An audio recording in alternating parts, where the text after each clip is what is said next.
The days of the Andals were numbered. One by one, their so-called kings were bending the knee or facing the wrath of Aegon Targaryen. Aegon of old Valyria. Aegon who was blood of the dragon. After defeating the Iron Men at Harrenhal and slaying the last of the Storm Kings, Aegon and his sisters, Rhaenys and Visenya, set their sights on other prizes. The gold mines of the Rock and the fertile lands of the Reach.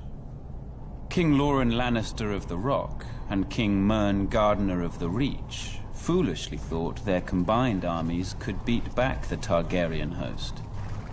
They rode forth together, their proud banners flapping in the wind, and faced off against Aegon in a vast golden field of wheat. The two kings commanded a massive force of nearly 60,000, and it appeared the day was theirs, until Aegon unleashed all three of his dragons for the first and only time.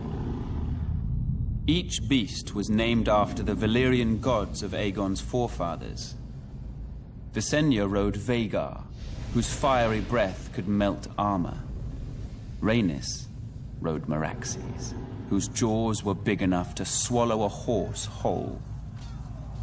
Greatest of all was Balerion the Black Dread, with fire dark as night and wings so huge whole towns were covered in shadow when he flew overhead. This magnificent creature was ridden by Aegon himself. 4,000 men were bathed in glorious dragon flame that day, on what came to be known as the Field of Fire. King Mern was among the dead, and House Gardener died with him. His stewards, the Tyrells, surrendered his ancestral stronghold of Highgarden to Aegon, and were appointed Lords Paramount of the Reach and Wardens of the South. When Loren Lannister witnessed Mern's fate, he wisely bent the knee. Aegon spared Loren's life, and the Lannisters were made Lords Paramount of the Westerlands and Wardens of the West. After his triumph on the Field of Fire, Aegon's conquest was assured.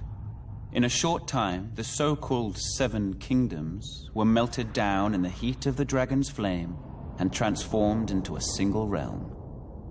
Aegon would forever be known as Aegon the Conqueror.